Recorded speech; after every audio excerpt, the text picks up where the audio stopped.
આગામી 11મી તારીખે યશસ્વી વડાપ્રધાન નરેન્દ્રભાઈ મોદીજી વડોદરા શહેરના મહેમાન બનવાના છે. વાઘોડિયા ચોકડી નજીક આવેલા સરદારધામ 3 ખાતે જ્યારે લોકાર્પણ કરવાના આવવાના હોય અને તે અંતર્ગત એરપોર્ટથી ભવ્યાતિત ભવ્ય રોડ શોનું પણ આયોજન કરવામાં આવ્યું છે. અલગ અલગ ધર્મ, અલગ અલગ જ્ઞાતિ, અલગ અલગ સંપ્રદાયના લોકો તેઓને આવકારવા માટે પણ આવવાના હોય અને તે અંતર્ગત વધુમાં વધુ લોકો આ રોડ શોમાં જોડાય તે અંતર્ગત પાલિકા ખાતે એક અગત્યની બેઠકનું આયોજન કરવામાં આવ્યું. આ બેઠકમાં વડોદરા શહેરના મ્યુનિસિપલ કમિશનર અરુણ મહેશ બાબુ ખુદ ઉપસ્થિત રહ્યા છે. વડાપ્રધાન નરેન્દ્રભાઈ મોદીજી આગામી 11મી તારીખે વડોદરાની મુલાકાતે હોય ત્યાં તેઓ વાઘોડિયા ચોકડી પાસે આવેલા સરદારધામ 3નું લોકાર્પણ કરવાના હોય, જે બાદ વડોદરામાં એરપોર્ટ રોડ ખાતે ભવ્ય રોડ શોનું પણ આયોજન કરવામાં આવ્યું છે, જેની તૈયારીના ભાગરૂપે આજે પાલિકામાં બેઠક મળી છે, જેમાં સામાજિક સંગઠન, શૈક્ષણિક સંસ્થાઓ, વિવિધ એનજીઓ અને પ્રતિનિધિ ઉપસ્થિત રહ્યા છે. રોડ શોમાં વધુમાં વધુ લોકો જોડાય તે માટે ચર્ચા પણ કરવામાં આવી છે. આ વખત રોડ શોમાં વિવિધ અલગ અલગ થીમ સાથે અલગ અલગ સમાજના લોકો વડાપ્રધાન નરેન્દ્રભાઈ મોદીજીને આવકારશે, જેની તૈયારીઓના ભાગરૂપે આ બેઠકનું આયોજન કરાયું છે. આજે આપ જાણો છો કે 11 તારીખનું માનનીય વડાપ્રધાન શ્રી અહીંયા વડોદરા પધારી રહ્યા છે.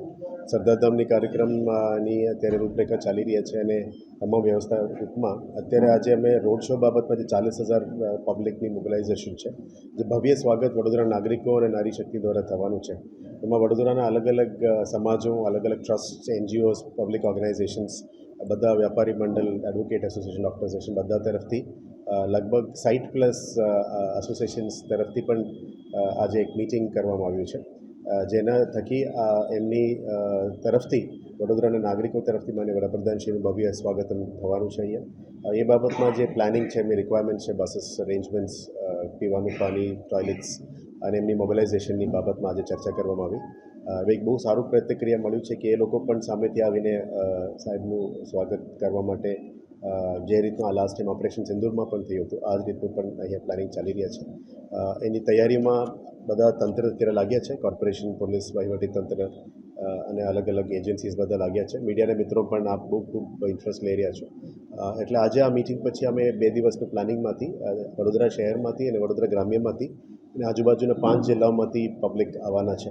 એટલે એમના માટે જે તૈયારીઓ છે, એમના માટે જે સુવિધાઓ છે, એ બાબતની આજે મિટિંગ કરવામાં આવ્યું છે.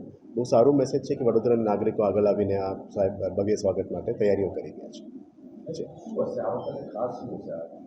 થીમ્સ અલગ અલગ છે, અલગ અલગ સ્ટેટ્સ, રિજન્સ, અલગ અલગ ભાષાઓની પ્રગતિ, અલગ અલગ એરિયાઝનું પ્રગતિ જે થઈ રહ્યા છે, વિકાસ કામો થઈ રહ્યા છે, એટલે અલગ અલગ રિજન્સને આખા ભારતને પણ રિપ્રેઝેન્ટ કરીને એક થીમ ઉપર અમે અત્યારે ચાલી રહ્યા છે. ઓલમોસ્ટ ફાઇનલ છે.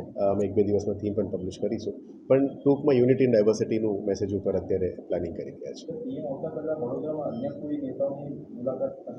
કન્ટિન્યુઅસ રહેશે, એનું પ્લાનિંગ ચાલી રહ્યા છે. અલગ અલગ દિવસમાં અલગ અલગ મહાનુભાવો ગાંધીનગર, અમદાવાદથી પણ આવવાના છે. 2-3 દિવસ સળંગ રહેશે. આજે પણ અમે એ જ ફિલ્ડ વિઝિટમાં જઈ રહ્યા છે.